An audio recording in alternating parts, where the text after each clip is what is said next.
Kerala agricultural price and ന്യൂസിലേക്ക് എല്ലാവർക്കും സ്വാഗതം. റബ്ബർ കൃഷി എങ്ങനെ കൂടുതൽ ലാഭകരമാക്കാം എന്നതാണ് ഇന്ന് വീഡിയോയിലൂടെ പറയുന്നത്.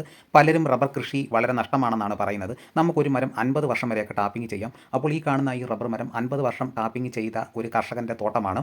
അപ്പോൾ അവർ പറയുന്നത് വളരെ ലാഭകരമാണ് ഇങ്ങനെ 50 വർഷം ടാപ്പിംഗ് ചെയ്യുന്നത്. ഒരു റബ്ബർ മരം ടാപ്പിംഗ് തുടങ്ങി ഒരു 15 വർഷം ടാപ്പിംഗ് ചെയ്യുമ്പോഴാണ് അത് മുതലാകുന്നത്. അതിനുശേഷം ഓരോ വർഷം ടാപ്പിംഗ് ചെയ്യുന്നത് നമുക്ക് അധിക ലാഭമാണെന്ന് വേണമെങ്കിൽ പറയാം. എങ്ങനെ 50 വർഷം ടാപ്പിംഗ് ചെയ്യാൻ പറ്റുമെന്ന് നോക്കാം. സാധാരണഗതിയിൽ എല്ലാവരും ചെയ്യുന്നത് ഒരു മരം ടാപ്പിംഗ് തുടങ്ങി ഒരു 5 വർഷം ഒരു സൈഡ് ടാപ്പിംഗ് ചെയ്യും. അടുത്ത വർഷമാകുമ്പോഴത്തേക്ക് അതൊരു 4 വർഷമായിട്ട് കുറയും. പിന്നെ അത് സി പാനൽ വരുമ്പോഴത്തേക്ക് വെട്ടിയ പട്ടയുടെ മേളിൽ ടാപ്പിംഗ് ചെയ്യുമ്പോഴത്തേക്ക് തീരെ പട്ടക്കനം കുറവായിരിക്കും. തന്നെയല്ല ചെറിയ ചെറിയ കായം കാണും. അപ്പോൾ അങ്ങനെയുള്ള ഭാഗത്ത് ഇങ്ങനെ ടാപ്പിംഗ് ചെയ്ത് പിന്നെ അത് ആ സൈഡ് കഴിയുമ്പോഴത്തേക്ക് കൂടുതലും അത് മുറിക്കാനുള്ള ഒരു സാഹചര്യമാണ് കണ്ടുവരുന്നത്. അപ്പോൾ നമ്മൾ എങ്ങനെ ലാഭകരമാക്കാം, എങ്ങനെ 50 വർഷം വെട്ടാം എന്നാണ് ഞാൻ പറയുന്നത്. അപ്പോൾ നമ്മൾ ടാപ്പിംഗ് ചെയ്യുമ്പോൾ ഒരു ന്യൂസ് പേപ്പറിൻ്റെ കനത്തിൽ മാത്രം നമ്മൾ ടാപ്പിംഗ് ചെയ്താൽ മതിയായിരിക്കും. ചിലർ ടാപ്പിംഗ് ചെയ്യുമ്പോൾ ഒരു അര ഇഞ്ച് കനത്തിലൊക്കെ എങ്ങനെ ടാപ്പിംഗ് ചെയ്യുന്നത് കാണാം. അത്ര ഒരു 5 രൂപ തൊട്ട് വലുപ്പത്തിലൊക്കെ ടാപ്പിംഗ് ചെയ്ത് ചീവി കളയുന്നത് കാണാം. പക്ഷേ അത്രയേറെ പട്ട ചീവി കളയേണ്ട ആവശ്യമില്ല. കാരണം അത്രയേറെ പട്ട ചീവി കളയേണ്ടത് നമ്മൾ ആദ്യമായിട്ട് ടാപ്പിംഗ് തുടങ്ങുന്ന സമയത്തോ അല്ലെങ്കിൽ ഒരു 10 ദിവസം ടാപ്പിംഗ് നടക്കാതിരിക്കുന്ന സമയത്തോ അങ്ങനെയുള്ള സമയത്താണ് നമ്മൾ അത്ര കനത്തിൽ ചീവി കളയേണ്ടത്. അപ്പോൾ സ്ഥിരമായിട്ട് ടാപ്പിംഗ് നടക്കുന്ന സമയത്ത് നമുക്ക് ഈ ന്യൂസ് പേപ്പറിൻ്റെ കനത്തിൽ മാത്രം ചീവി കളഞ്ഞാൽ മതിയായിരിക്കും. അപ്പോൾ അങ്ങനെ ചീവി കളയുമ്പോൾ നമുക്ക് ഒരു സൈഡ് എങ്ങനെ ആയാലും 8 വർഷം ടാപ്പിംഗ് ചെയ്യാനായിട്ട് പറ്റും. പിന്നെ അടുത്ത സൈഡ് നമുക്ക് 8 വർഷം ടാപ്പിംഗ് ചെയ്യാനായിട്ട് വരും. അപ്പം എങ്ങനെ പോയാലും ഒരു വർഷം രണ്ട് സൈഡും കൂടെ 15 വർഷം ടാപ്പിംഗ് ചെയ്യാനായിട്ട് പറ്റും. അപ്പോൾ അതിൻ്റെ മേന്മയെന്ന് പറയുന്നത് നമ്മൾ 15 വർഷം കഴിഞ്ഞതിന് ശേഷം ആദ്യത്തെ പട്ടയിലോട്ട് വരുമ്പോൾ നമ്മൾ ആദ്യം എ പാനൽ ആ സൈഡിലോട്ട് വരുമ്പോഴത്തേക്ക് നല്ല പട്ടക്കനമായിരിക്കും. അവിടെ നല്ല പാലുൽപാദനമായിരിക്കും, നല്ല പാലും കാണും. അപ്പോൾ ഈ വീഡിയോ കാണുന്നവർ ചിലർ ചിന്തിക്കും ഞാൻ പറയുന്നത് വെറുതെ ആയിരിക്കുന്നു. അതാണ് തെളിവ് സഹിതം ആ റബ്ബർ മരം കാണിച്ചത്. ആ റബ്ബർ മരം കണ്ടാൽ ആർക്കും മനസ്സിലാകും ഇത് ഇത്ര വർഷം ടാപ്പിംഗ് ചെയ്ത മരമാണ്. ഇത് 50 വർഷം ടാപ്പിംഗ് ചെയ്ത ഒരു മരമാണ്. ആ കാലത്തൊന്നും 105 ഇനം മരങ്ങൾ ഇറങ്ങിയിട്ടില്ല. അത് അന്ന് 600 നാടൻ മരങ്ങളുമാണ്. അപ്പോൾ ഈ കാണുന്ന മരം നാടൻ മരമാണ്. ആ മരം പോലും അവർ ഇത്ര വർഷം ടാപ്പിംഗ് ചെയ്തു. അവർക്ക് അത്രയേറെ ആത്മവിശ്വാസം കിട്ടി. അപ്പോൾ നമ്മളാണെങ്കിൽ എന്താണ് ചെയ്യുന്നത്? നമ്മളിപ്പോൾ ഒരു 3 പ്രാവശ്യമെങ്കിലും പ്ലാന്റ് ചെയ്യേണ്ട സമയം കഴിഞ്ഞു. അപ്പോൾ നമ്മൾ ഈ 15 വർഷം കഴിഞ്ഞ് ഇപ്പുറത്തെ സൈഡ് വരുമ്പോഴത്തേക്ക് വീണ്ടും നമുക്ക് പഴയതുപോലെ ടാപ്പിംഗ് നടക്കും. വീണ്ടും അതേപോലെ അങ്ങനെ കണ്ടിന്യൂസ് ആയിട്ട് ഇങ്ങനെ കാര്യങ്ങൾ നടന്നുകൊണ്ടിരിക്കും. അപ്പോൾ നമ്മൾ ടാപ്പിംഗ് ചെയ്യുമ്പോൾ ഈ തണ്ണിപ്പട്ടയെ മുറിഞ്ഞ് തടിയിൽ കൊള്ളാൻ കാരണമാകരുത്. അതാണ് വളരെ പ്രധാനമായിട്ടും ശ്രദ്ധിക്കേണ്ടത്. അപ്പോൾ പാല് കൂടുതൽ കിട്ടുമെന്ന് പറഞ്ഞ് ഒരുപാട് നമ്മൾ കയറി തെളിച്ച് ഈ തടിയെ കൊള്ളിക്കരുത്. സാധാരണ റബ്ബർ കർഷകർക്ക് എങ്ങനെ റബ്ബർ കൃഷി നഷ്ടമായി തീരുന്നത് നോക്കാം. സാധാരണ ഒരു 15 വർഷം 20 വർഷം കഴിയുമ്പോഴത്തേക്ക് ഈ മരം മുറിച്ച് കളയും. പിന്നെ അടുത്തൊരു 7-8 വർഷം ഒന്നുമില്ലാത്ത ഒരവസ്ഥയാണ്. അപ്പോൾ നമ്മൾ അങ്ങോട്ട് ക്യാഷ് മുടക്കേണ്ടതായിട്ട് വരും. വീണ്ടും നമ്മൾ 7 വർഷം കഴിഞ്ഞതിന് ശേഷമാണ് ടാപ്പിംഗ് ആരംഭിക്കുന്നത്.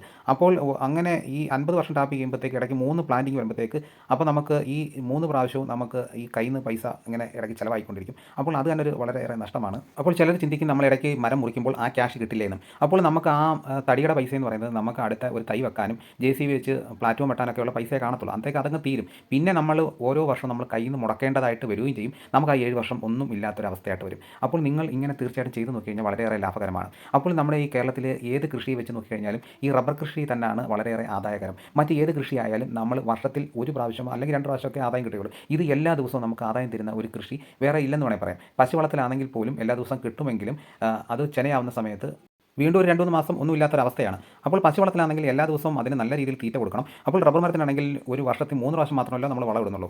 ഇപ്പോൾ ഒരു വാഴക്കൃഷി ചെയ്യുന്ന ഒരു കർഷകരെ സംബന്ധിച്ച് പറയുകയാണെങ്കിൽ അത് വർഷത്തിൽ ഒരു പ്രാവശ്യം മാത്രമേ ആദായം കിട്ടുന്നുള്ളൂ. മാസാമാസം വളം ഇടേണ്ടതുമുണ്ട്. പിന്നെ പ്രകൃതിക്ഷോഭത്തെ കാക്കണം, വന്യജീവി മൃഗശല്യത്തെ കാക്കണം. പിന്നെ അത് തന്നെയല്ല നമുക്ക് നല്ലൊരു കൊല കിട്ടിയാൽ തന്നെയും അത് വിൽക്കാൻ എന്തുമാത്രം പാടാണ്. അപ്പോൾ നമ്മളൊരു 10 കൊല ഒന്നിച്ചു കൊണ്ട് ചെന്ന് കഴിഞ്ഞാൽ ഒരു കടയിൽ വേണ്ട.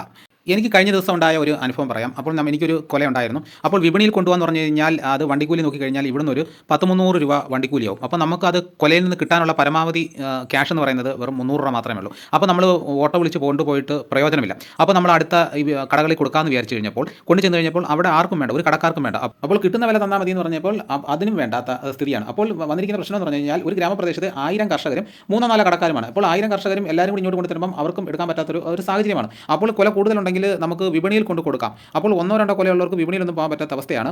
അപ്പോൾ ഇത്രയേറെ കാര്യം പറഞ്ഞത് അപ്പോൾ റബ്ബർ കൃഷി ചെയ്യുമ്പോഴും ഈ വാഴക്കൃഷി മറ്റ് കൃഷി ചെയ്യുമ്പോൾ ഉണ്ടാകുന്ന വ്യത്യാസമാണ്. അപ്പോൾ നമുക്ക് റബ്ബർ ഷീറ്റ് നമ്മൾ 1 കിലോ കൊണ്ട് കൊടുത്താലും ഒരു 10 കിലോ കൊണ്ട് കൊടുത്താലും ഒരു 1000 കിലോ കൊണ്ട് കൊടുത്താലും നമ്മളൊരു ഗ്രാമപ്രദേശത്ത് കൊടുത്താലും അത് വൻ ഡിമാൻഡോട്ടാണ് നമുക്കത് വിറ്റ് പോകുന്നുണ്ട്. നമ്മൾക്ക് പത്രത്തിൽ പറയുന്ന വില കിട്ടുന്നതുകൊണ്ട് നമുക്ക് വിറ്റ് പോകാൻ പാടില്ലാത്ത ഒരു ഇതാണ് റബ്ബർ എന്ന് പറയുന്നത്. അപ്പോൾ നമ്മുടെ ഉൽപ്പന്നം എടുക്കാൻ ആൾ വേണം.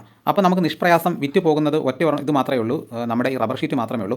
വേറൊരു ഉൽപ്പന്നമായിട്ട് നമ്മൾ കൊണ്ടു ചെന്ന് കഴിഞ്ഞാൽ ഈ വിൽക്കാൻ വളരെ പ്രയാസമാണ്. അപ്പോൾ നമ്മൾ മാർക്കറ്റിൽ പോയി കഴിഞ്ഞാലും ഇങ്ങനെ വില പറഞ്ഞ് പലയിടത്തും കൊണ്ട് കാണിച്ച് വളരെയേറെ സങ്കടകരമായിട്ടുള്ള ഒരു കാര്യം തന്നെയാണ് വിൽപ്പനയെന്ന് പറയുന്നത്. പച്ചക്കറിയൊക്കെ വിൽക്കാൻ എന്ന് പറഞ്ഞാൽ വളരെയേറെ പ്രയാസമാണ്. കാരണം പറഞ്ഞാൽ തമിഴ്നാട്ടിൽ നിന്നൊക്കെ ഇങ്ങനെ ലോഡ് കണക്കിന് വരുമ്പോൾ അവർക്ക് തുച്ഛമായിട്ടുള്ള വിലയ്ക്ക് കിട്ടുന്നുണ്ട്. ഇനിയിപ്പോൾ കോഴി കർഷകരുടെ കാര്യം നോക്കി കഴിഞ്ഞാലും ഇത് തന്നെ അവസ്ഥ. അപ്പോൾ ഏത് മറ്റ് കൃഷി നോക്കി കഴിഞ്ഞാലും ഇത് തന്നെ അവസ്ഥ. അപ്പോൾ നമുക്ക് റബ്ബറിന് ഡിമാൻഡ് വർദ്ധിക്കുന്ന ഒരു പ്രധാനമായിട്ടുള്ള കാരണം. നമുക്ക് അഥവാ ഇച്ചിരി വില കുറഞ്ഞാലും നമ്മുടെ ഈ സാധനം വിറ്റുപോകാൻ വളരെ ബുദ്ധിമുട്ടില്ലാത്തൊരു ഇത് റബ്ബർ മാത്രമേ ഉള്ളൂ. പിന്നെ റബ്ബർ കൃഷിയുടെ ഡിമാൻഡ് വർദ്ധിക്കുന്ന മറ്റൊരു കാര്യം എന്ന് പറയുന്നത് നമ്മുടെ ഈ റബ്ബർ ഷീറ്റ് നമ്മളൊരു 6 മാസം അവിടെ ഇരുന്നാലും കുഴപ്പമൊന്നുമില്ല, നമുക്കത് വിറ്റുപോകും. അല്ലെങ്കിൽ 6 മാസം കഴിഞ്ഞാൽ പോലും ചെറിയ പൂപ്പലടിച്ചാൽ ഇച്ചിരി വില കുറയുന്നേ ഉള്ളൂ, എങ്കിലും നമുക്ക് വിറ്റുപോകുന്നതിന് വളരെ ഒരു പാടുമില്ലാത്ത ഒരു കാര്യമാണ്. നമ്മളൊരു വാഴക്കൊലയാണെങ്കിൽ നമുക്ക് ഇത്ര ദിവസത്തിനുള്ളിൽ അത് വിറ്റ് തീർക്കണം, അങ്ങനെ വെച്ചുകൊണ്ടിരിക്കാൻ പറ്റത്തില്ല. മറ്റ് ഏത് പച്ചക്കറി ആയാലും ഏത് കൃഷിയായാലും നമുക്ക് വെച്ചുകൊണ്ടിരിക്കാൻ പറ്റില്ല. വെച്ചുകൊണ്ടിരിക്കാൻ പറ്റുന്ന ഇത് മാത്രം ഈ കൃഷി മാത്രമേ ഉള്ളൂ, ഈ റബ്ബർ കൃഷി. നമുക്ക് അത് വളരെയേറെ നേട്ടം തന്നെ ആയിട്ടുള്ളൊരു കാര്യമാണ്. എല്ലാ ദിവസവും ആദായം തരുന്ന ഒരു വൃക്ഷമാണ് റബ്ബർ. നമുക്ക് ഇന്ന് റബ്ബർ വെട്ടി പാലെടുത്ത് ഷീറ്റ് അടിച്ചിട്ട് ഇന്ന് തന്നെ കൊടുത്താലും എടുക്കാൻ ആൾക്കാർ ഉള്ള ഒരു അവസ്ഥയാണ് റബ്ബറിനുള്ളത്. അപ്പോൾ ഇതൊക്കെയാണ് നമ്മുടെ റബ്ബർ കൃഷി ഡിമാൻഡ് വർദ്ധിക്കാനുള്ള കാരണങ്ങൾ. ഇത്രയേറെ പ്രത്യേകതകൾ ഉണ്ടായിട്ട് പോലും റബ്ബർ കൃഷി ഉപേക്ഷിച്ച് മറ്റ് കൃഷിയിലോട്ട് പോകുന്നവരുണ്ട്.